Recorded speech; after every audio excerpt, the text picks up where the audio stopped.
Folks, welcome back to E7. My name is Bill Lavoie. I'm the managing editor at Shacknews, and today I am joined by Sam Chandler, who is the guides guru. Guides editor would be his official term at Shacknews, and he is an expert of all things Destiny 2, which segues really well into my other guest, who is Rise of Bacon. You may know him from the Destiny the Game subreddit. I know he's a moderator over there, and he is a contributing editor to Shacknews. He helps us with lots of our guides, especially God rolls. So if you've ever brought up our website and you've been looking through a God roll guide, you've probably seen Rise of Bacon's work. Gentlemen, are you ready to dig deep into Destiny 2? We're going to be talking about all things. Get it? Deep? Deep? Yeah, very good. Okay, yeah. I was hoping someone would stop me, but you didn't. So we're going to be digging into Destiny 2. We're going to take a look back at what's happened so far this year. For the first half of 2023. And we're also going to be digging into what's coming up in the future, the second half of 2023, into the final shape and beyond. So buckle up. This is 1 hour, one whole hour of Destiny 2 chat for all you Destiny 2 Guardians out there. Guys, how are you? Good, Bill, good. Excited about chatting about Destiny 2, mate. Always love chatting about Destiny 2. You always love it. Yeah? Always? You've never had a bad Destiny 2 chat? No, it always ends well, even if they're heated. Yeah. It always ends well. All right, cool. So the first thing that we want to talk about, looking back at the first half of 2023 of Destiny 2, we have had a full expansion that we've had tons of time with. We have had a full season of Defiance, which was like about 3 months long. And we are now decently well stuck into the Season of the Deep. So what we'd like to do is take a look back on what are your overall impressions so far of Destiny 2 in 2023? Sam, if you want, you can start. I believe we wanted to talk about, like as you said, the impression so far. And with the launch of Lightfall and Season of Defiance, Season of Deep, I think the one thing that's really stuck with me most is just the change in the ad density. Activities like the Defiant Battlegrounds and the Ghost of the Deep dungeon really highlights the need players have had for a long time for just a lot of ads for us to really flex our builds and feel way more powerful. So, I mean, I've really enjoyed that aspect of it. Story-wise, though, I think Defiance and Lightfall was a bit of a mess. I think that there wasn't much substance there, and I know that the community as a whole, myself included, feels for the death of Amanda. Personally, I think it was handled poorly. I think that it could have been done with more finesse, more care. Not that to say that, people, they don't care about what they did. But I just think it was a bit rushed. It just didn't land quite well for me. Yeah, we've had discussions about this where I was so upset with the way Amanda's death was handled. By the way, spoilers, but if you're watching this, you know. I was so upset with the way it was handled, thinking that it was sort of like lackluster it just kind of like felt like it got slipped into a random season, like week 5 story or something like that. And it deserved a little bit more shine, I guess. That I was telling you, Sam, like, hey, they should just find a way to resurrect her. I don't even care how. Like, you need a do-over on that. So we had a good debate about that. But Bacon, what are your thoughts so far? What are your impressions so far of Destiny 2 in 2023, and what's been a standout winner and maybe a miss for you? I think a clear winner, just like Sam said, is ad density. But then I think what goes with that is Strand. I think that probably is the champion of this year so far in how it's changed the game.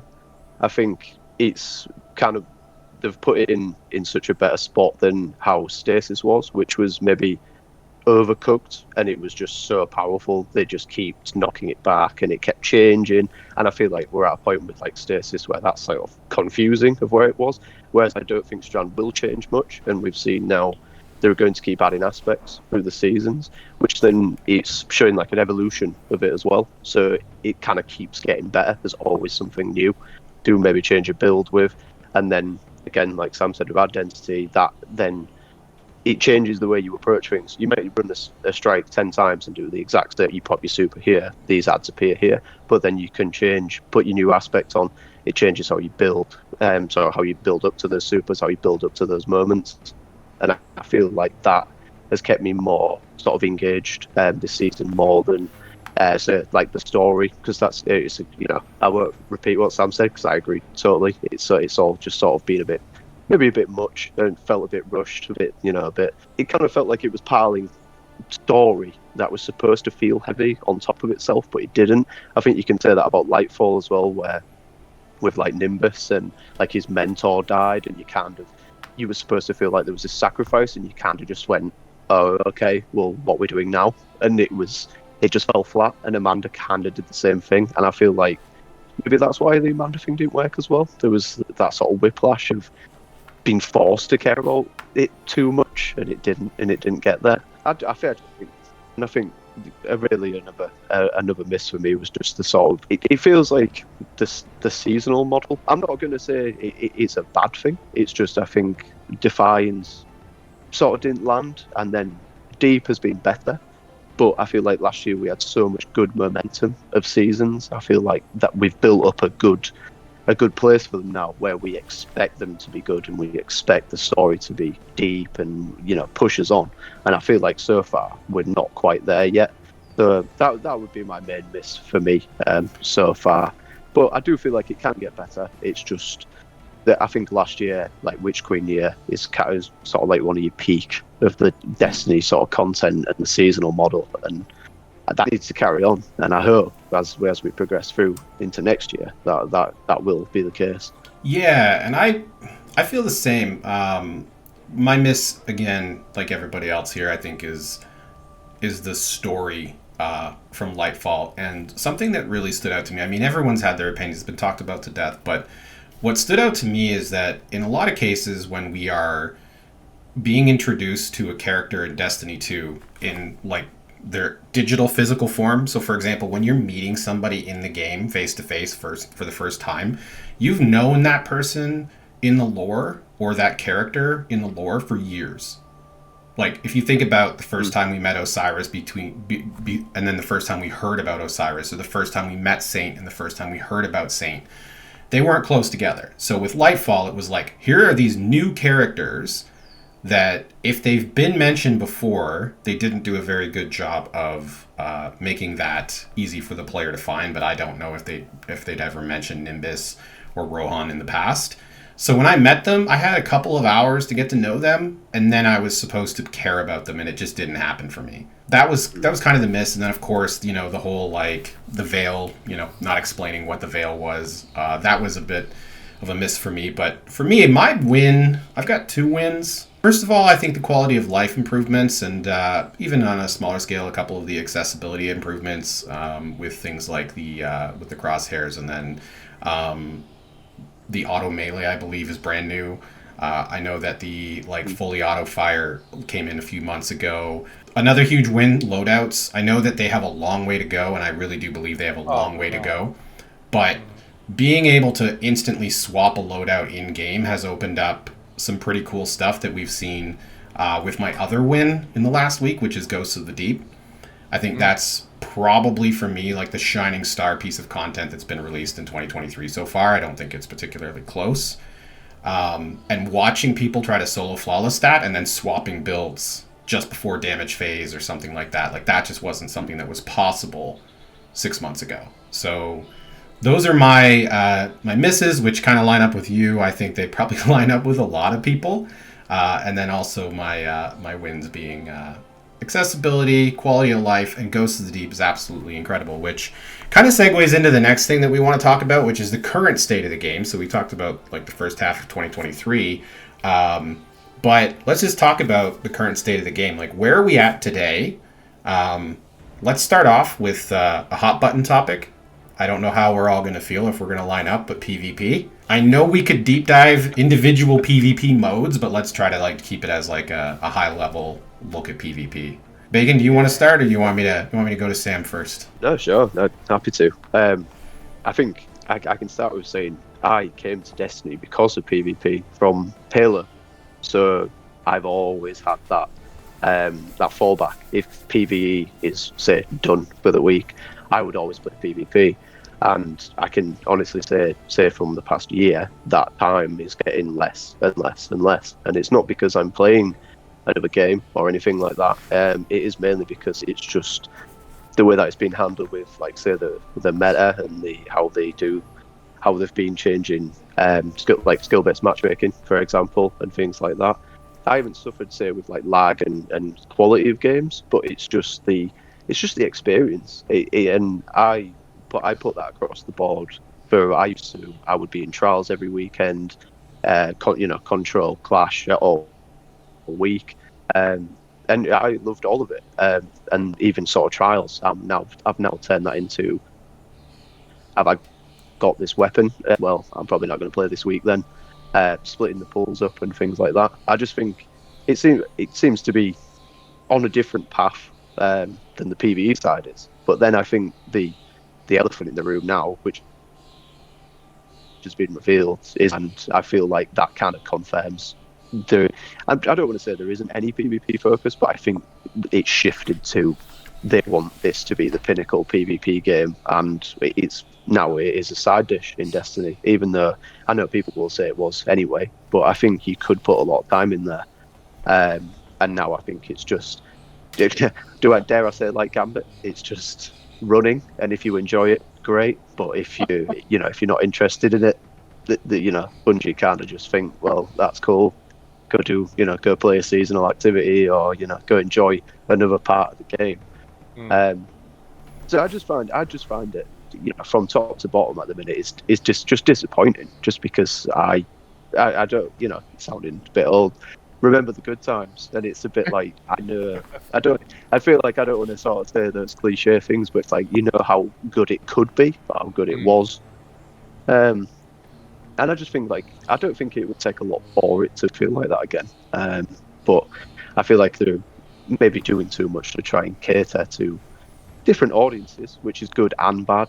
But then it does need to be a bit of a more straight line with the direction of, we want, say like Trials, for example, when they put in the flawless pool, many people were happy about it, but then there was also many people who were unhappy. Splits the pools up, but it also gives people a chance, and it's kind of like, which one do they want it to be? Is it the pinnacle PvP mode that not everyone will be great at, but you can work towards, or is it just a loot game where the best will get it Monday to Sunday, and then it's a free for all for people that didn't want to play in the air quotes sweaty pool, or sweaty at the sweatiest time.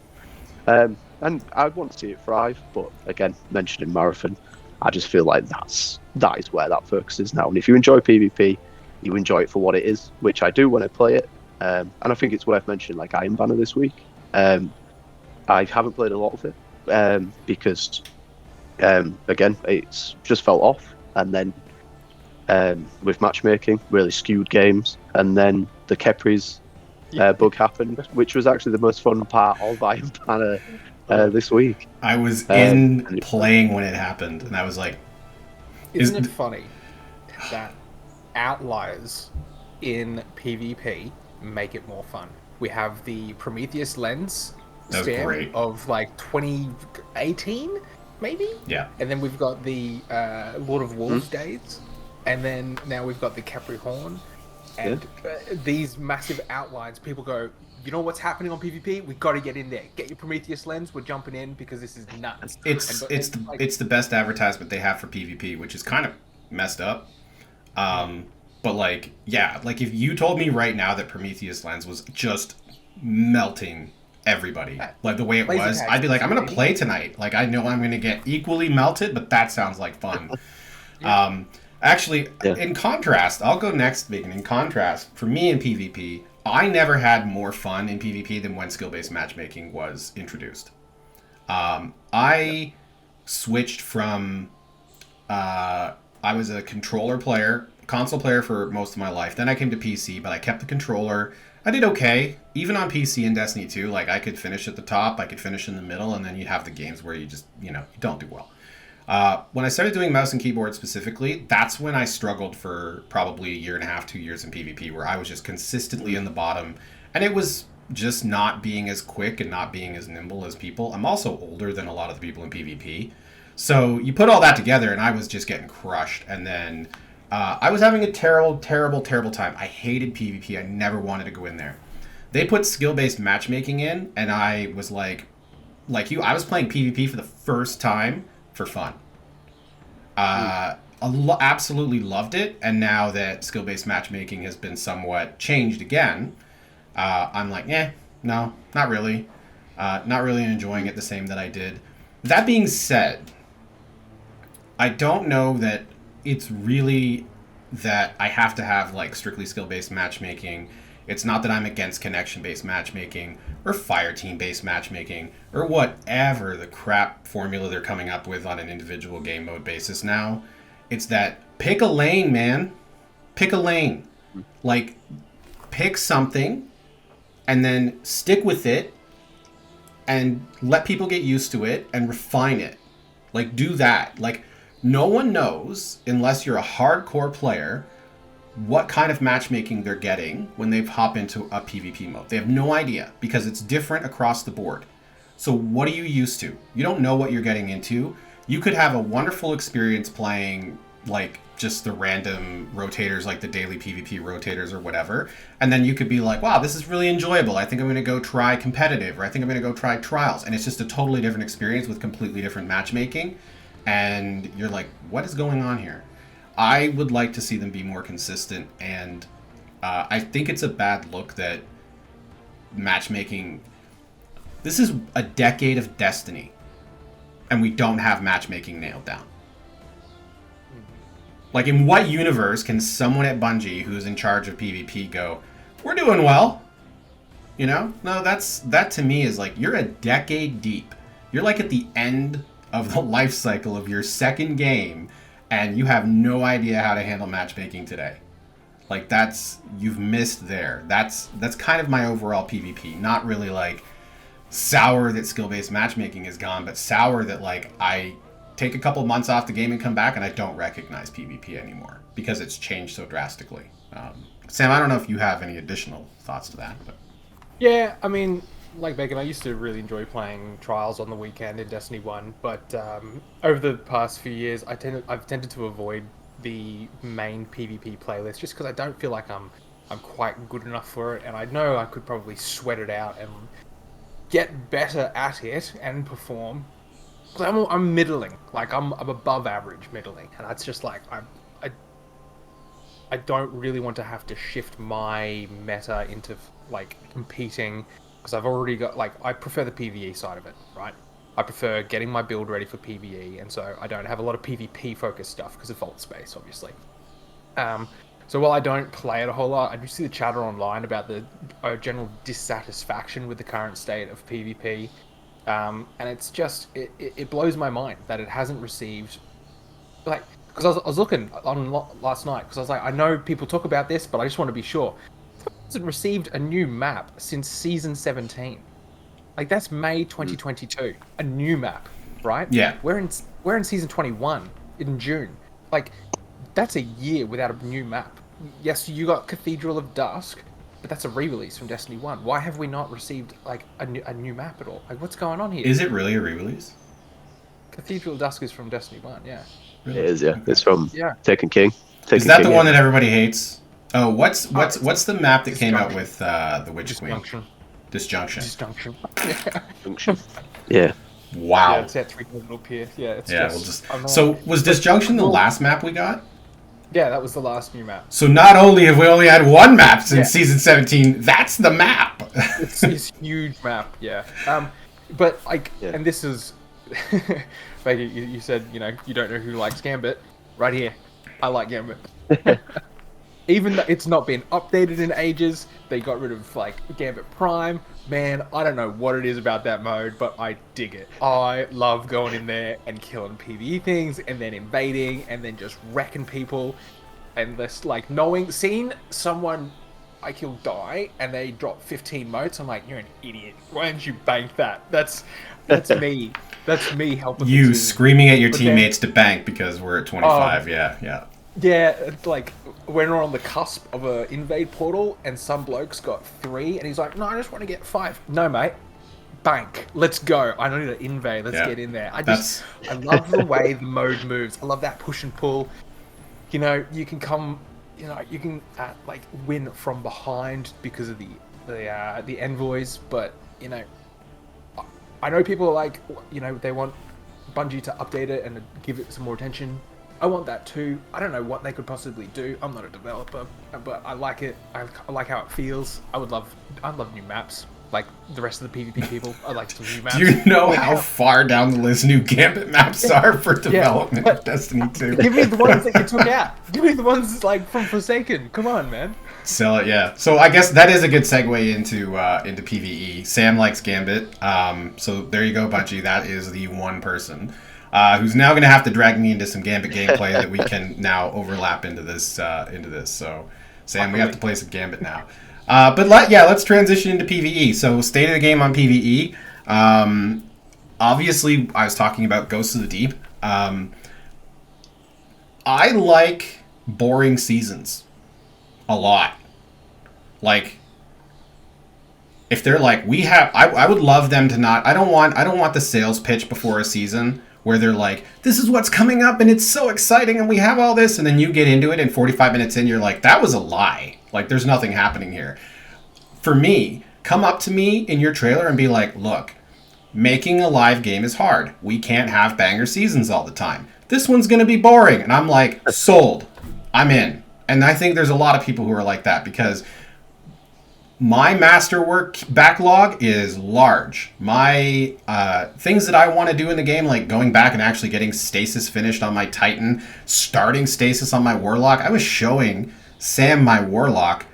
My Warlock doesn't know what Strand is, has no idea what stasis is. He's just bumbling around in the dark.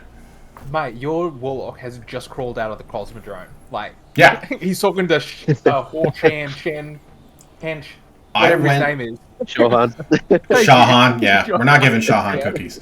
I went to Ikora with my Warlock, and Ikora's like, I have 140 new things for you. And I was like, I don't know what any of this is. And I'm like, Sam, how do I Warlock? What do I do here? You know? So no, I love boring seasons because then I feel like I can just log on and be like, you know what? I'm going to work on a build because I want to try to solo the dungeon, or I would like to finish this story quest on this character that I never have.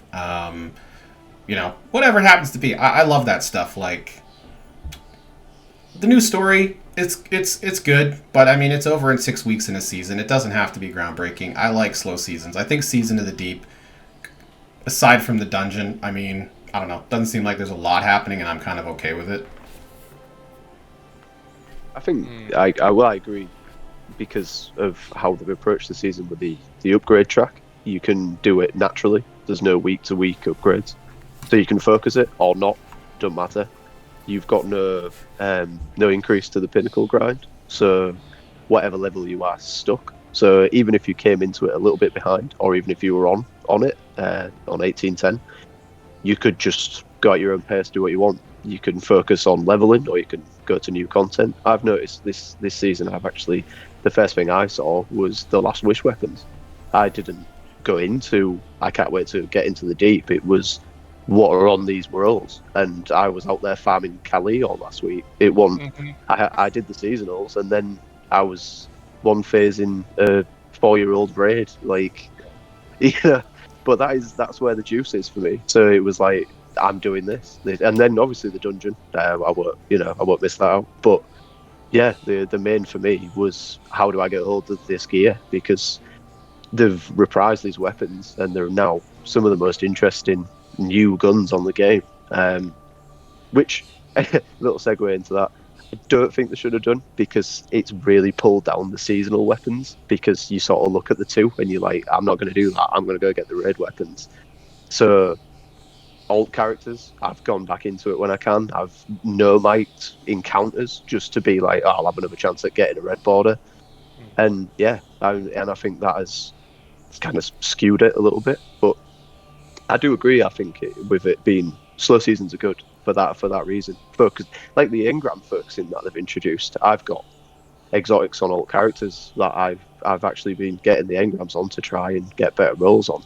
So I've not been sort of touching, raiding on all three characters, not dungeoning on all three characters. I've just been picking and choosing, and it's been good for that as well. And it's quite, I don't say relaxing, but it's quite nice in a way to have that feeling. It is. It's relaxing, and I think that it's actually a compliment to Destiny that you can have a slow season, and they would never call it a slow season, and I respect that. That's not their job. No. They need to move the game. They need to sell copies, and I am sympathetic to that. But a slow season kind of shows how strong the game is, because there's so much that I want to do that isn't going to look sexy in a trailer. Right? There's so much that I would like to do and tackle, and I think that's a compliment. It means the game is strong, and there's lots of interesting things to do. And when you have a slow season, my hope, probably not realized, is that is being pumped into quality of life and, finding like one other spot in the entire universe for Xur to show up or something, like just quite literally anywhere else, Xur, like anywhere else, buddy. So I do want to quickly talk about quality of life improvements. I know we brushed over it really quickly, but what's been the standout for each of you in terms of quality of life? Sam, if you want to go first. Oh yeah, I was just gonna talk about some PvE stuff. Oh, we skipped you. Yeah. No, that's all right. But that yeah, was in terms intentional. of the marketing, like you can't exactly have 30 seconds of a trailer be like, and you can spend some time cleaning your vault. So have fun, and because that's what I did the other day. I did that on Sunday. Thank you. It was very therapeutic. Going through, looking at all my doubles, going, now do I want explosive light or do I want Vorpal? Clearly explosive, but maybe if I'm by myself and I can't, that sort of like downtime in the season is great. But overall, I think PvE is in a really great position, because of quality of life improvements, which we'll talk about in a moment. But also because of like the space that we've been allowed and given to sort of explore other areas and what Bungie has added.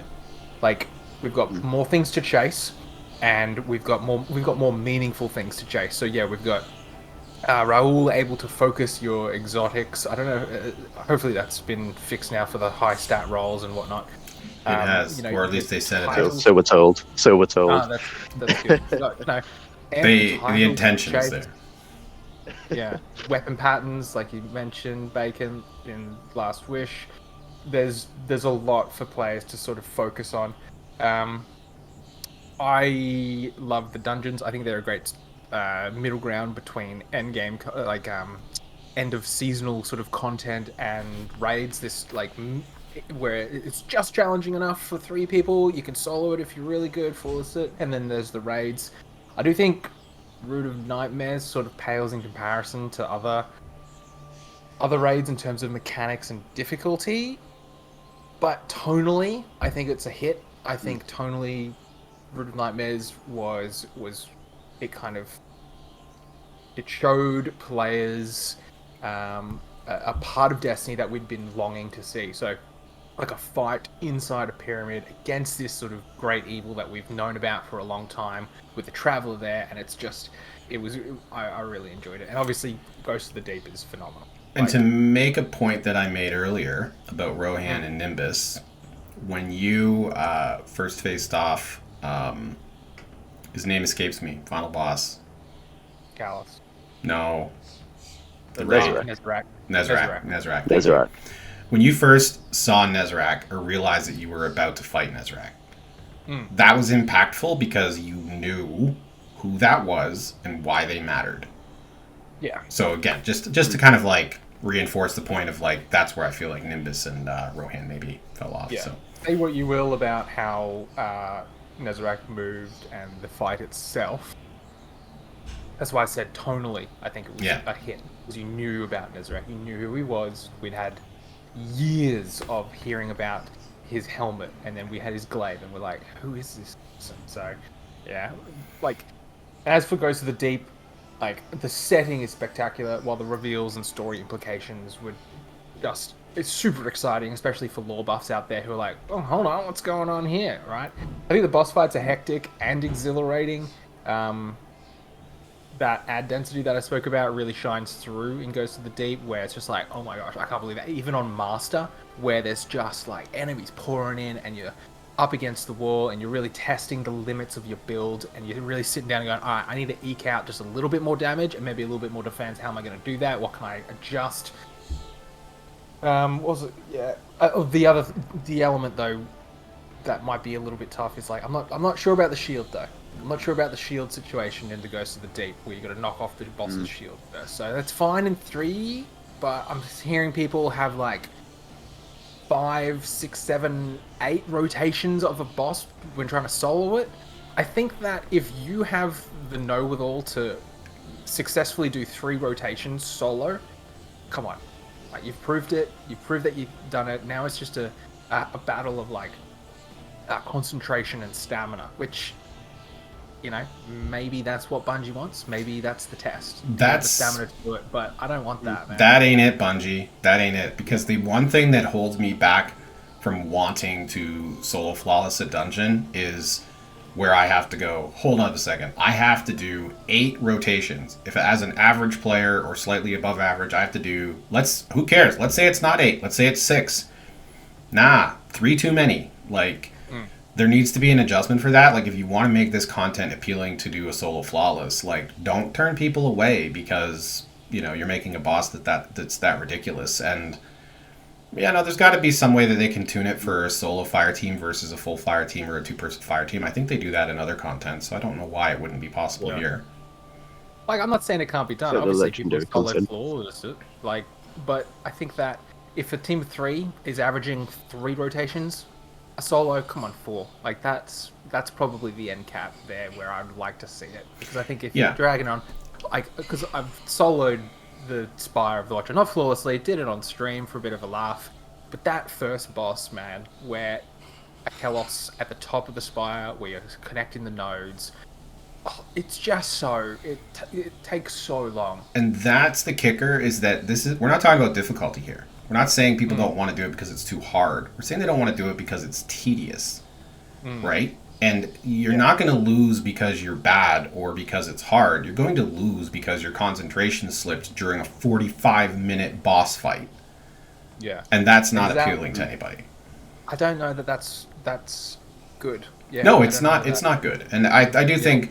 But again, that's like the one blemish perhaps on Ghost of the Deep is maybe the amount of health that the bosses have. And I'm sure Bungie has their reasons for it. But that and people try to figure out how Oryx ended up there, so you know that might be the other one, but not engaging in that conversation.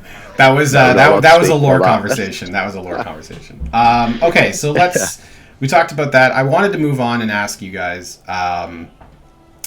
about quality of life improvements, and just if you could quickly go over like maybe what has been your favorite. We don't have to be too long on this one. Well, what you've just said then actually, that actually just give me the idea for quality of life is the difficulty. How they started with Battlegrounds, where they put the difficulty up no matter what level you was, so you always had that sort of minus, and that sort of applies to like what Sam said about how like the damage. It's not a difficulty thing. It's just ramping up health numbers, and it's strange that after the feedback from Spire, that's kind of not been taken on board a bit more with Ghost of the Deep, because when I'm just the same, I soloed it as well, and that it's just an endurance test. But at no point, which not bigging myself up, besides the final boss in Spire during the Harpy, I didn't even come close to dying. I was just running in a circle, shooting the nerds, going to the thing, shooting the eyes, running around and around. I think one of my failed attempts, I fell off, and it was just sort of like I'd already done 5 damage phases, I think it was. So and I just fell off the map, and I was like, no, I'm done. Yeah. And restarting is half an hour to get back to where I was, and it's like I've beat this thing. This thing should, it's done in. But obviously it's not, because you haven't finished it. But you know what I'm saying. I've proven. Like Sam said with the night, I've proven I can run this over and over again. Why hasn't it died in 7, 8, however many? That's the point, is that you've already proven. You've already proven, hey, I've survived 5 rotations. I've dealt damage 5 times. We should be done here. Right? Like, all I'm doing now is just trying to apply a higher number. I don't know. I'm not a fan of. Same thing. I'm not a fan of it. That's why I go back to the dungeon that I'm most likely to try to solo flawless would be Grasp of Avarice, because I find it pretty entertaining the entire way through. And I don't know, like that's kind of my sweet spot. I'll probably try Ghosts of the Deep, to be honest with you, but it's just grindy for the sake of being grindy. And I'm sure they have their reasons. They're probably looking at the amount of damage that, fire teams can output, and they don't want these bosses to be insignificant, so it's really trying to find a balance there. But I agree. The quality of life there would be good. I'd rather the damage phase be shorter and have no shield. If they're worried about how quickly we can nuke it, shorter damage phase, no shield. Because I feel like I'd waste my ammo on the shield, and then it's like, wow, cool. Brilliant. Well, and as the meta develops, you essentially get boxed into using one weapon to break the shield, or otherwise you're just not doing it correctly. So somebody has Arbalest. RB, baby. Yeah, RB, somebody has Arbalest. Okay, what's your quality of life, Sam?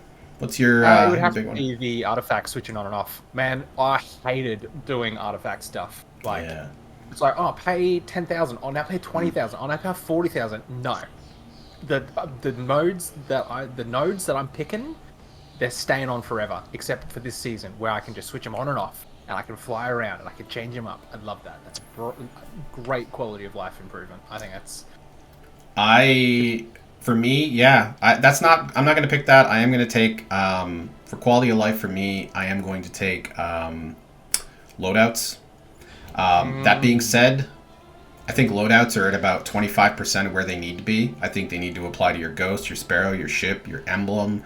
I think they need to apply to absolutely everything. You should be able to switch the mod in your weapon, right? And I don't know if you can do that now, but anyways, loadouts seem to be messing with my mods and my weapons, so maybe that is actually a thing right now, and I'm just not aware of it. But I would like to see loadouts go to the next level, for sure. And I'd like to also see a way to share them in game, right? So if I'm playing with my buddy Dusty, who Sam, you know very well, and I'm like, man, I've got this killer Arc Hunter build, which I do. You gotta try this out, Dusty. I should be able to just share that to him in game, or he can let him view my profile and inspect Guardian the way that you already can, and just copy loadout. That'd be really cool, I think. And if it's a feature on Dim, they surely can apply it as well, because it's in the API to do it. So, I want to give Bungie a lot of credit for their quality of life updates. I think they've done really well with them. I don't want it to seem like we're overly critical. I think we're just sort of excited about how far we can go with it. But I did say to Sam last night, I tried to load into Dim, I think 3 times, and it was just it just wasn't working. Dim was just it's not connecting, or it's offline, or whatever. I almost was I'm not going to play the game. Because the thought of having to go find which character had a gun, and then having to go take it to the vault, and then go back and switch. So I do think Bungie's got a ways to go with some stuff, like the fact that a third-party app not working might be I don't know if I really want to play Destiny that bad. Maybe that's not the greatest, but I feel like they've taken some giant steps, and just to recognize them. Okay, so let's move on. We're back at about the last quarter or so of our discussion here, or approaching it at least. Let's talk about the final shape. And then in general, we're going to talk about what's coming beyond that. I just want to get some quick hot takes here on Cade coming back and what you think. Good, bad, excited, whatever. Screw that guy. My hero. It is a bit of a hero moment, but I also don't know how to think, because it's we seem to recycle all the content. No, we're bringing characters back. But if you're gonna recycle something, Cade's that's a good option, yeah. No, I think it's I don't know. It depends. I don't know whether you agree or not. I think it just depends on the parties. I think they've revealed it as a hype moment, but because of I think they kind of did it with Witch Queen. Before we knew how the season develops, we don't really know what that means. So while it's wow, Cade's back, you don't know how, you don't know why, you don't know what that means. So it's exciting, and it is. It's just more of I want it to land. I don't want it to just be, oh look, Cade's here. And I also don't want him to be, say, and he might just be a new vendor, but I hope it is in a stronger capacity than just he's the guy that's got the items in this new patrol zone. I hope I hope it's meaningful, I suppose, is the right way to put it. I hope Rather they than don't just be a showpiece of, look on this trailer, look, it's good. I hope they don't give him the Amanda, which is to say, being insignificant for the next 5 years. Because I feel like they really struggled with Amanda for quite a number of years to make Amanda feel like an important character, and then they started to really nail it, and then they killed her. So, yeah, I'm really excited. Cade, I've told Sam this. I don't play Destiny for the story. I love the lore, but I don't really play it for like the actual like in-your-face cinematic story. It doesn't necessarily do it for me that much. Maybe the Witch Queen was a little different. I thought that was well done, and I was very attached to that. But Cade is maybe the exception. I oftentimes struggle to care about characters in the Destiny universe. I'm usually more attached to characters in lore than I am, for example, like, I don't really, nobody does, but, like, I don't care about Tess Everest. I mean, I'm not, like, Ikora, okay, kind of cool, known her for a long time. But Cade is, like, the character where I'm like, okay, I'm up, all right, I'm paying attention, okay. There's a few villains that have the same impact on me, but I really hope that Cade... I think Cade is only going to be coming back for a limited time. That's just a pure, uneducated guess. I don't think Cade's going to be back full-time. I hope I'm wrong. But that's kind of my thinking, is that Cade's not going to be back forever. I also think that... I wonder how much of that is let's hype them up with a reveal, and the other part of it is let's get ahead of the leak. Yeah. Which Just sucks. too much of that, isn't it? Yeah, I absolutely hate leaks, and I hate that that Bungie would. I hate leaks. Not even just with Destiny 2. Like, throw it on the pile of, like, I hated the GTA leaks, everything. So, Sam, Cade, what are you thinking? Yeah. Okay, so part of me is excited for the lore potential of Cade. Like, what does it mean for those who have died? How does it affect what we know of the Traveler and its power? That's exciting. I like Cade. I think he's a cool character. I don't think he's one of the most interesting characters in terms of, like, I don't think he's got a lot of conflict within himself, other than, we saw a little bit of insight into that during the, like, Cade stashes, where we got to see some of his journals and whatnot. He's massively improved. I preferred his character style in Destiny 1 compared to Destiny 2. I hope that they sort of bring this, like, he's not just like, I'm cracking jokes all the time. I want this sort of, I want him to be, like, a little bit more deeper than what he had been at the launch of Destiny 2. And I trust that they will, like, deliver that. I would like a rebuttal really quickly. Yeah, I have pointed out in the past that when we lost our light, and when Zavala and Ikora were sad and moping on Titan and Io, I believe, respectively, there was one person who got to work. One. Yeah, for sure. And it was Cade. So it wasn't cracking jokes, it was Cade getting to work. Now, I know Bungie cracked jokes, but... Yeah, well, that's the thing. That's the difference here, is that when he was trapped in the Vex thing, he was like, whoa, I'm upside down. And it's like, man, Bungie doesn't need to do that. When like, you've been alive that long, you're cool. not worried about anything, man. You're not worried about anything. You've been alive that long. Him being like that playfulness is like, man, come on, let's be a little bit serious here. We lost our light. You're off here doing this stuff. We're here to help. I think we needed a contrast to the sad Zavala and the sad Ikora. I get that, but it doesn't have to go fully the other way. Like, have a little bit of fun, but don't. Yeah. The other part of me is like, I see it as fan service. Like, Bungie goes, oh, we need to get people back in. What's a dead character that they love? Cade. Cool. We'll bring back Cade and let the narrative work on why Cade's back. And I'm just hoping that the explanation is satisfying. It needs to have a good reason. They need to handle it carefully, and I need to feel satisfied that it makes sense. I'll tell you, and it needs to feel good. You don't bring Cade back on a whim, and if you do, you didn't get Nathan Fillion to do it. So that means that this actually did come, because that dude doesn't come cheap. Not that Bungie can't afford it, but that dude doesn't come cheap. Also very busy. I believe the reason that he stopped voicing Cade in the first place was for acting obligations, and I don't know where that stands right now, but bringing back the original voice actor shows me a little bit of, like, an investment in that, because they could have easily rolled Cade into somebody else, and that would have, to me, appeared like fan service. There is an aspect of fan service to it, but also I think that, like, we're sitting here talking at length about Cade and the implications, and I think that is justification enough that it's probably at least worth exploring. Hopefully they don't mess it up, though. There's no denying that. It's 100% worth exploring. I just want them to do it properly. Yeah. And I do think with that point as well, Final Ship is supposed to be the end, and that's like a new thing. So it's like making sure it lands. It's how and why is this last expansion the big bad? Why should we be terrified of what is happening right now in this expansion? But oh look, there's Cade, and it could be a good thing he's there, which is fine. Yeah. But it probably be a good thing is we've got to care, like Sam says, measure up that. Are we supposed to be, it's a game, this is fun, power creep, let's go crazy and kill everything? Or is this, the end of the universe is right here, this is the one, this is it, and this is the end, and we're going to stop the witness, or where the universe is going to implode. It feels like I suppose that's what Lightfall did as well. Where is the stake here? A Bungie leaning into, the dark, gritty side of what Destiny was at times, or we come sort of back to, it's a fun, happy looter.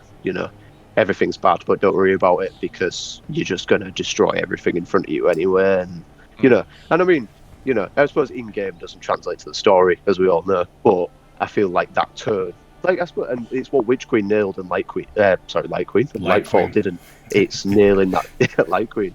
It's technically true now, but it's like it needs to nail the turn as much as the story, I think. And I always preferred Destiny when it was dark, felt a bit hopeless. We were scavenging, and all that stuff. That's sort of like what Destiny 1 was all the way through. That just sort of, I'm not there. I feel like it's better when you feel like you're not there to party. You're there to sort of win, survive, and it's going to be difficult.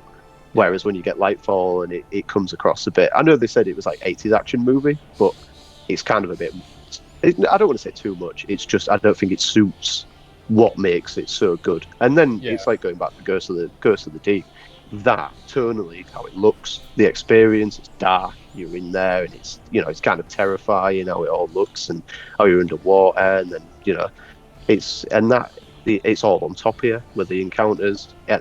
I just want to touch on what you said about like Destiny 1 being darker. Yeah, I like that, where you're sort of clawing back humanity and you're trying, and things seem desperate.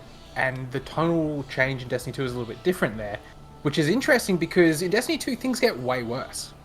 Yeah. Things get way worse than they were in Destiny 1. As in, we are, like, in Destiny 1, we're coming out of the collapse and we're growing, but now we're sort of receding back into a collapse. But the tonally, it's a little bit different. It's not as dire.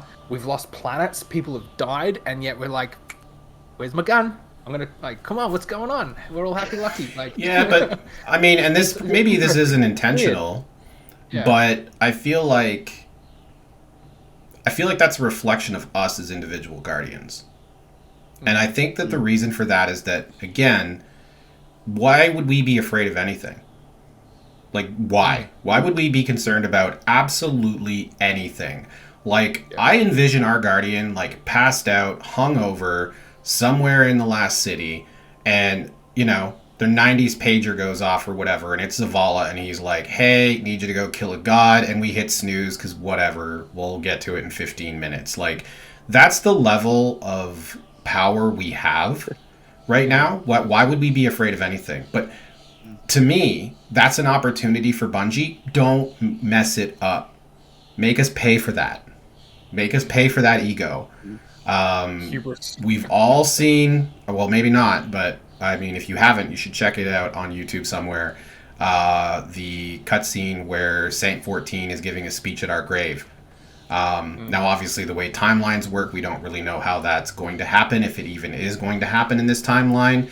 But yeah, we're getting to the end, so I'm gonna transition this into like our last topic, which we don't have much time for. But I think we're going to die at the end of the year cycle of the final shape. So that would have us dying somewhere in early 2024. 2025. Right? Yes. That would have us dying somewhere early in 2025. So we would have the final shape in 2024. we'd have a year of content for the final shape. We would die early in 2025, which is also my prediction of like we're going to see Destiny 3 in the Q1 2025, and I think that's why. What better way to wrap the Light and Dark saga up than to kill us? What better explanation for you don't have any of your crap you've earned over the last 8 years than we're dead? I know that's not necessarily a popular opinion, and again, I don't know anything. I just have a feeling. I think we're on our way out of Destiny 2. I think that's why Bungie was okay to say they're not going to sunset anymore, is they know they have a finite amount of content left to deliver. So I think we're probably a little under 2 years away from Destiny 3. I don't know that they will kill us, because I don't think that you can like have you can't just kill all the player characters and be like, okay, you can't play the game anymore. Like, I think it would be amazing now, only because I'd be a Destiny 3 player, but I know you can't do it yet. Yeah, people will still be playing it. And as for like, I don't know what to call it, right? But what I know is that the Destiny universe doesn't end with Destiny 2. You don't just pack up and walk away from this sort of player base, this sort of experience. Like Bungie presumably can't keep adding to Destiny 2 for another 10 years, right? So whatever that means in terms of what comes after Destiny 2, Destiny 3, Destiny, some other subtitle, whatever. But so if the team like keeps to its current development cycle, we've got Lightfall's story finishing February 2024. That's when Lightfall's story finishes, at which point the final shape begins. The story ends 4 seasons after that, which would be February 2025. It wouldn't surprise me to have an Age of Triumph like year-long event to wrap up Destiny 2, to be like, hey, do a lap, boys, do a lap, have fun, celebrate. So if I were a betting man, I'd say we get a reveal at some point in 2025 with either a release in Q4 or in 2026. Because Bungie hasn't... The other thing is that Bungie hasn't had 2 games going at once before. They've gone from Halo straight into Destiny 2. So I don't know how they'll handle the release of Marathon. Will Bungie hope that players from Destiny 2 use Marathon as a stopgap between Destiny 2 and like whatever the next thing following Destiny 2 is? Like, will Destiny 3, if as it were, be released in tandem with Marathon? No, they're not going to pause Destiny and get back to it. You, like, to your point, you have this many people engaged on a daily and weekly basis. You don't play with that. So then what do you do at the Well, keep in mind, though, that you're not talking like, I mean, and again, we don't know the numbers, but I would love to know the number of devs who launched Destiny 1 versus the number of devs who are currently working on Destiny 2. And I bet you it's drastically different. And keep in mind, they're now a studio that it belongs to Sony. So their opportunity for expansion, Bungie can, look at Arcane. Right? Arcane Austin, Arcane, I forget the other one. But they have multiple studios. They have multiple studios in many that develop games like this. So I think that what you're seeing is that there was previously a team that did one expansion, a team that did the other expansion, and they basically leapfrogged each other. And then they just took the one team and were like, hey, we're going to build a new wing that's entirely, dedicated to development of Marathon. And then we're also going to have our Destiny team. And I think they can do both. And they can do both. It's just a matter of scaling it properly and not losing sort of, the magic that makes Destiny, which I don't think is going to happen. I think we're probably all going to be playing this game for another 50 years now. Okay, so we are basically out of time. So this is going to turn into a rapid fire. Can we just get Bacon's thoughts about Destiny 3? Yeah. We can get Bacon's thoughts about Destiny 3. Sure. Yeah. Okay. I mean, I'm not to see it for a long. I think we might get a bit of autopilot for a while. I think it'll probably be in August, maybe, or maybe a little bit later on, how they're going to handle it. Because for me, where I'm kind of losing where I feel like we are is that if Final Shape is the end, how do you then have 4 seasons that add to it, or take away from it, or be a story? because I think people will go into Final Shape thinking that is what's going to tell them the end. So I really like Sam's idea about the Age of Triumph thing, because to be honest, I'd be on board with that. If Final Shape is the end, and then every season is just, let's just celebrate how good this was. Let's just, here you go. Here's some, great changes, some more content's coming in. But then you wonder, will they add to it or keep adding to it? So I think that's pretty ambiguous at the moment of where the direction is. If there is a Destiny 3, I can see it coming as soon as we'd like. It's like your theory about dying. It's kind of like, I do agree that has to be a sort of key cornerstone of an ending. We have to have a reason to, like when we lost our light, I suppose, in like the Red War. There has to be so bad, and why we have to start again. But then, funnily enough, like I saw some and said about Destiny 3 recently, and it jokingly comments were saying, well, the D2 stuff into Destiny 3, so what's the point in making Destiny 3? They'll just put all the maps over, they'll just put all the strikes over, it'll just be like what we've got now. As much as I think that needs to be, I don't want to say addressed, I just feel like sometimes you can feel a bit burnt out on returning content and you want to see more new, and I feel like it kind of goes hand in hand. I wouldn't want to, I would still obviously be very invested in Destiny 3, but I definitely would be a lot more soft when it comes to, oh, by the way, there's Destiny 2 strikes in there, and I'd be like, well, this is a new game now, can't we have, why are we doing this again? I don't want Destiny 3 to turn into Destiny 2.5. I'd rather it be a reason to start again. And I think a good point is in the trailer where we saw Cade, there was actually Vex there fighting against the Guardians that were getting shown off. So there's definitely some connotation with Vex, maybe with time. So they might do some sort of time travel adventure of how we're going to end it. And I feel like that could be how that then leads into something new, because something major has to change, like you said about the death. So I do think there is something coming. I would like to see Destiny 3, absolutely. I just think if it's going to come, it needs to be new, fresh, and have a new sort of, a new look on Destiny. I would imagine that, to be honest, the way that they give seasonal content now would be the way it was. We wouldn't have a director full of planets. It would be like, how Titans come back? I feel like that's what they would do year on year. They would say, this planet's this year, this planet's the next season, this planet's this season, wipe it all away, and then you'll get the new year of content, and it'll just roll out like that. But I think, like when we saw sunsetting and things like that, I think they would streamline a lot of it, and how people take that again is a different fit. Will probably be a different sort of view on Destiny. I just hope it's a successful one if they do go that route and give us a new game. Yeah, I think we will get a new game.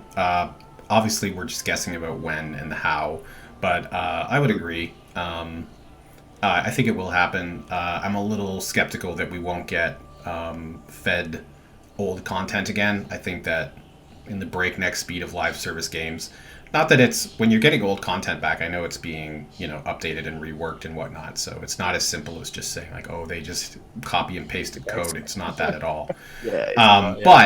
But to your point, yeah, like I get it. I would like to see it be fresh. But we are out of time. So before we completely wrap up, the one thing I want is just a one-word answer. Well, one phrase answer from each of you. We're going to start with Sam Chandler. What raid are we getting back? It is next season, right? Yep. What raid? That's it. You just get to pick a raid. No explanation. Okay. Well, a sentence. My heart pleads for Wrath of the Machine, but my mind tells me it's Scourge. Okay. All right. Bacon? I want Wrath, but it's going to be Leviathan. Haunted Leviathan. Really? You know what I want? I'm gonna cry. I would take Crota, because I think that they could. I want to see what Crota looks like in Destiny 2, like reworked. That's it. There's Eternity. Yes.